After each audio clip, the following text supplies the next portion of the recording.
first half of the 20th century was an absolute disaster in human affairs, a cataclysm.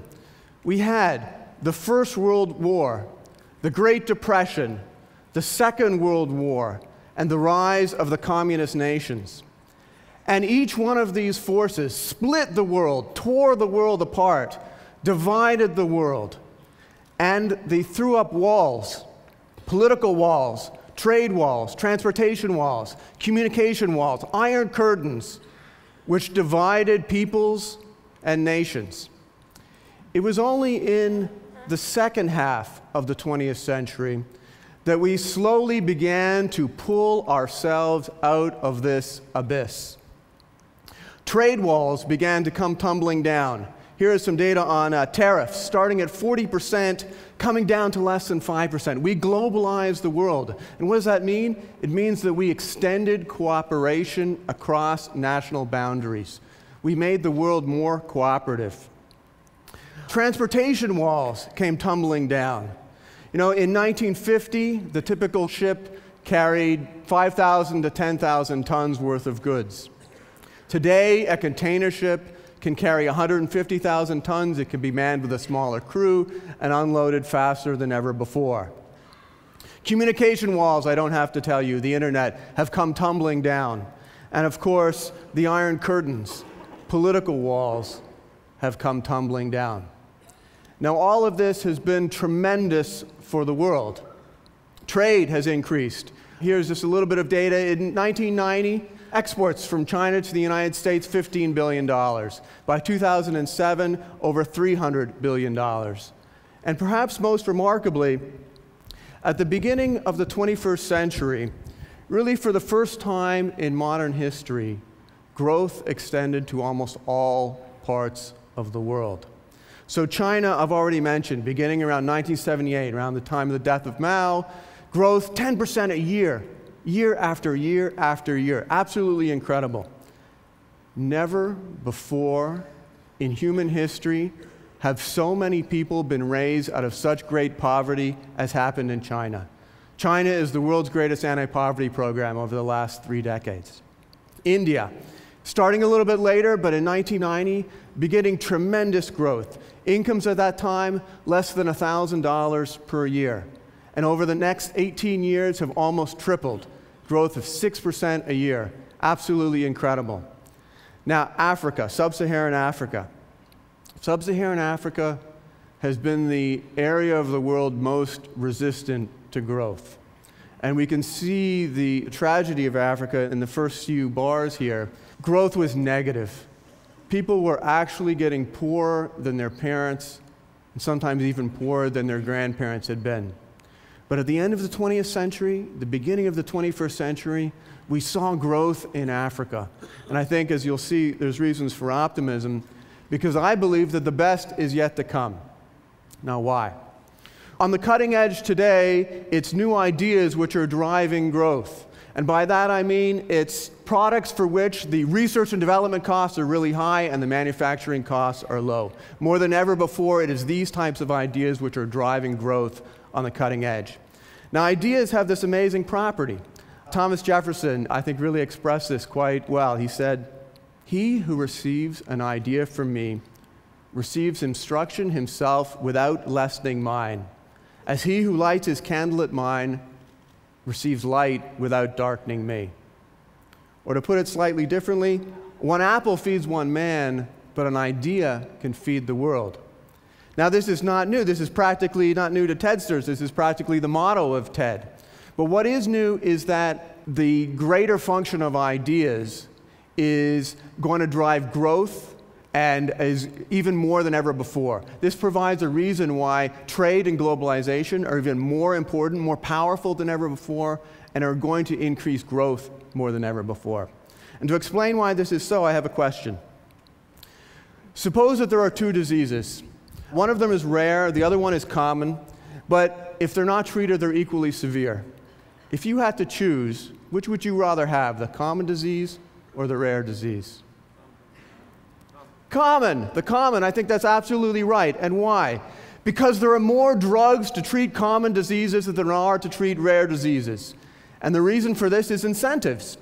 It costs about the same to produce a new drug, whether that drug treats 1,000 people, 100,000 people, or 1 million people. But the revenues are much greater if the drug treats 1 million people. So the incentives are much larger to produce drugs which treat more people. To put this differently, larger markets save lives. In this case, misery truly does love company. Now, think about the following. If China and India were as rich as the United States is today, the market for cancer drugs would be 8 times larger than it is now.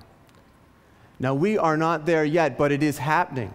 And as other countries become richer, the demand for these pharmaceuticals is going to increase tremendously, and that means an increased incentive to do research and development, which benefits everyone in the world. Larger markets increase the incentive to produce all kinds of ideas, whether it's software, whether it's a computer chip, whether it's a new design. For the Hollywood people in the audience, this even explains why action movies have larger budgets than comedies.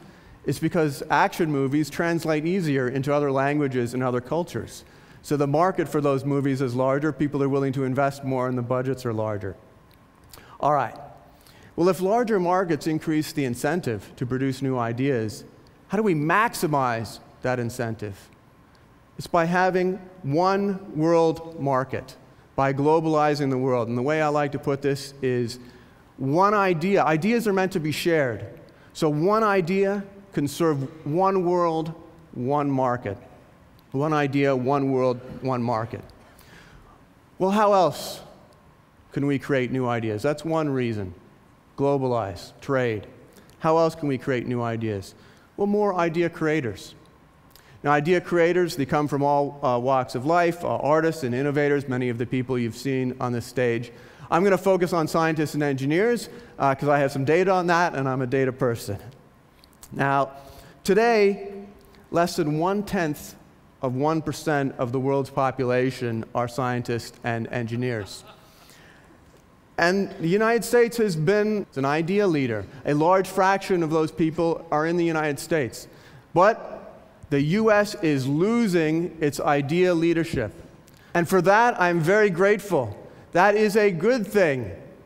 It is fortunate that we are becoming less of an idea leader, because for too long, the United States and a handful of other developed countries have shouldered the entire burden of research and development. But consider the following. If the world as a whole were as wealthy as the United States is now, there would be more than 5 times as many scientists and engineers contributing to ideas which benefit everyone, which are shared by everyone. I think of the great Indian mathematician, Ramanujan. How many Ramanujans are there in India today, toiling in the fields, barely able to feed themselves when they could be feeding the world? Now, we're not there yet, but it is going to happen in this century. If you think, the real tragedy of the last century is this. If you think about the world, the world's population as a giant computer, a massively parallel processor, then the great tragedy has been that billions of our processors have been offline. But in this century, China is coming online, India is coming online, Africa is coming online. We will see an Einstein in Africa in this century. Here's just some data. This is China. 1996, less than 1 million new university students in China per year. 2006, over 5 million. Now think what this means. This means we all benefit when another country gets rich. We should not fear other countries becoming wealthy. That is something that we should embrace. A wealthy China, a wealthy India, a wealthy Africa. I mean, a greater demand for ideas, those larger markets I was talking about earlier, and a greater supply of ideas for the world. Now, you can see some of the reasons why I'm optimistic. Globalization is increasing the demand for ideas, the incentive to create new ideas, and investments in education are increasing the supply of new ideas. In fact, if you look at world history, you can see some reasons for optimism. From about the beginnings of humanity to 1500, zero economic growth, nothing. 1500 to 1800, maybe a little bit of economic growth, but less in a century than you expect to see in a year today. 1900s, maybe 1%. 20th century, a little bit over 2%. 21st century could easily be 3.3, even higher percent. Even at that rate, by 2100, average GDP per capita in the world will be $200,000. That's not US GDP per capita, which will be over $1 million, but world GDP per capita, $200,000. That's not that far. We won't make it, but some of our grandchildren probably will. And I should say, I think this is a rather modest prediction. In Kurzweilian terms, this is gloomy. In Kurzweilian terms, I'm like the Eeyore of economic growth. Okay? All right, what about problems? What about a Great Depression? Well, let's take a look. Let's take a look at the Great Depression. Here is GDP per capita from 1900 to 1929. Now let's imagine that you were an economist in 1929 trying to forecast future growth for the United States, not knowing that the economy was about to go off a cliff, not knowing that we were about to enter the greatest economic disaster, certainly in the 20th century. What would you have predicted not knowing this?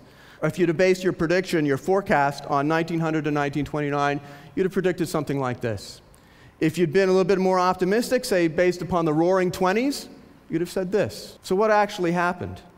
We went off the cliff, but we recovered.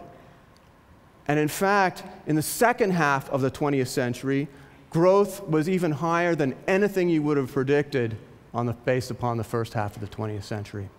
So growth can wash away even what appears to be a Great Depression.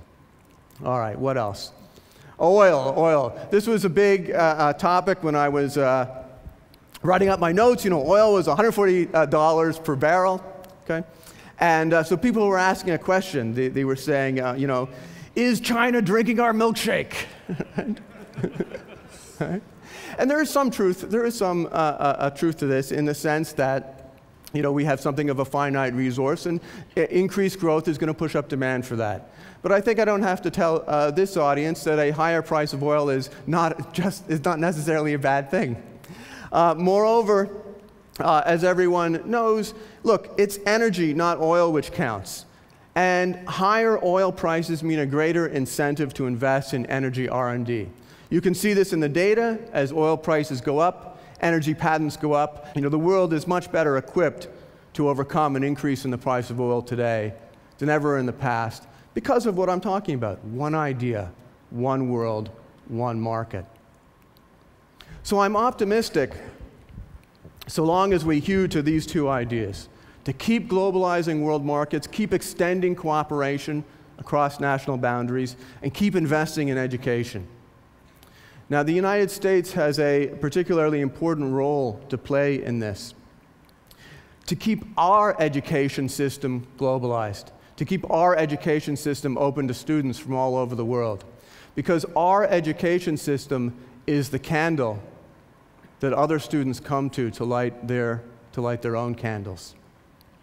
Now remember here what Jefferson said. Jefferson said when they come and light our candles and light their candles at ours, they gain light and we are not darkened.